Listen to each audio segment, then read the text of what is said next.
Warahmatullahi wabarakatuh. Selamat datang di YouTube channel saya. Perkenalkan, saya Korinovia. Kali ini saya akan membahas tentang pelanggaran terhadap hak-hak anak. Baiklah, pertama saya akan menjelaskan apa itu kekerasan. Kekerasan adalah tindakan untuk menaklukkan, mendominasi, ataupun mengendalikan seseorang melalui cara fisik, psikologis, dan deprivasi, ataupun gabungan bentuk-bentuk dari kekerasan lainnya. Kekerasan pada anak sering terjadi di masyarakat, dan kekerasan ini dapat menimbulkan bahaya, merusak serta dapat menimbulkan kerugian secara material maupun imaterial. Contohnya seperti goncangan emosional dan psikologis yang dapat mempengaruhi masa depannya. Bentuk-bentuk dari kekerasan ini ada 4. Yang pertama adalah kekerasan fisik.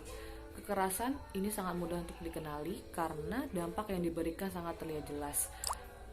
Contoh dari kekerasan fisik ini adalah memukul, meninju, menampar, mencekik, dan sebagainya. Kondisi korban yang mengalami kekerasan fisik ini akan mengalami patah tulang, memar, dan berdarah, bahkan kondisinya bisa lebih buruk. Yang kedua adalah kekerasan psikis. Kekerasan ini sangat sulit untuk dikenali karena tidak memberikan dampak yang terlihat jelas. Dampak ini dapat menimbulkan perasaan yang tidak aman dan tidak nyaman dan menurunkan harga diri serta martabat dari si korban. Contoh dari kekerasan psikis ini adalah melontarkan kata-kata yang kasar, penyalahgunaan kepercayaan, serta mempermalukan di depan umum atau orang lain, dan sebagainya. Dan yang ketiga adalah kekerasan seksual. Kekerasan seksual adalah segala tindakan yang dalam bentuk paksaan atau mengancam untuk melakukan hubungan seksual dan bertindak sadis terhadap seseorang yang masih di bawah umur. Dan keempat adalah kekerasan ekonomi. Kekerasan ekonomi ini terjadi ketika orang tua memaksa anak di bawah umur untuk ikut serta membantu perekonomian keluarga, sehingga pengemis dan pengamen anak semakin merebak di perkotaan. Ini adalah upaya pencegahan kekerasan pada anak. Kekerasan pada anak tidak saja terjadi pada orang tua, tetapi juga bisa dilakukan oleh orang-orang di lingkungannya. Untuk itu, orang tua perlu mengupayakan agar kekerasan tersebut tidak terjadi dan dapat dicegah dengan cara sebagai berikut. Yang pertama, bantu anak untuk melindungi diri. Berikan pemahaman dan ajarkan anak untuk menolak segala bentuk perbuatan yang tidak senonoh dan segera meninggalkan di mana suatu hal terjadi. Ingatkan anak untuk tidak gampang mempercayai orang asing dan buat anak untuk selalu menceritakan apa yang terjadi pada dirinya. Yang kedua, pembekalan ilmu bela diri. Yang ketiga, memaksimalkan peran sekolah.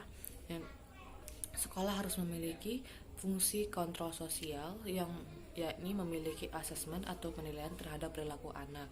Yang keempat, pembekalan ilmu bela diri. Dan yang kelima, laporkan pihak berwajib jika terjadi kekerasan seksual pada anak.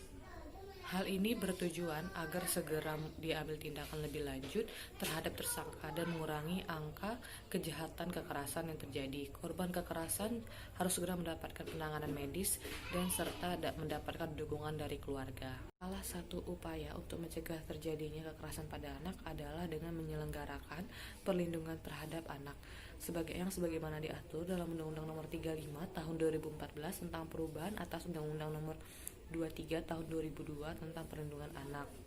Untuk menjamin pemenuhan hak anak, pemerintah berkewajiban dan bertanggung jawab dalam merumuskan dan melaksanakan kewajiban di bidang penyelenggaraan perlindungan anak. Sedangkan pemerintah daerah berkewajiban dan bertanggung jawab untuk melaksanakan dan mendukung kebijakan nasional dalam penyelenggaraan perlindungan anak.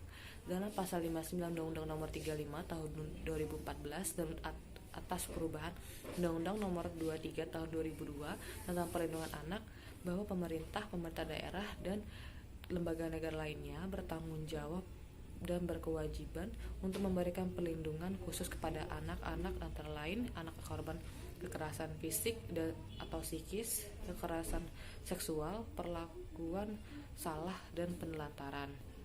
Dan dalam pasal 59A mengatur tentang perlindungan khusus dan yang dilakukan melalui upaya penanganan yang cepat, termasuk pengubahan atau rehabilitasi secara fisik, psikis, dan sosial, serta pencegahan psikososial pada saat pengobatan sampai pemulihan.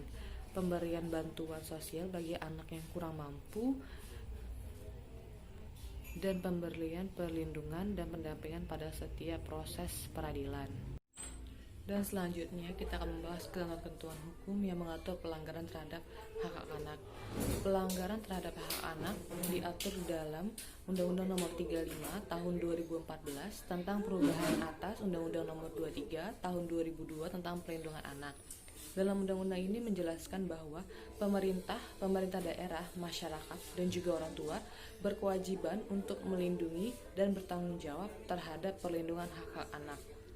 Dalam undang-undang tersebut juga mengatur sanksi pidana bagi korban yang melakukan pelanggaran hak-hak anak sesuai dengan tingkatan kondisi korban. Dalam pasal 81 sampai 89 Undang-Undang Nomor 35 Tahun 2014 tentang perubahan atas Undang-Undang Nomor 23 Tahun 2002 tentang perlindungan anak, sanksi yang diberikan dari pidana penjara paling singkat 5 tahun dan paling lama 20 tahun atau pidana penjara seumur hidup bahkan pidana mati, dan tingkatan sanksi denda yang diberikan kepada si pelaku juga bervariasi. Sekian dari pembahasan saya kali ini. Apabila ada kesalahan kata saya mohon maaf. Assalamualaikum warahmatullahi wabarakatuh dan selamat siang.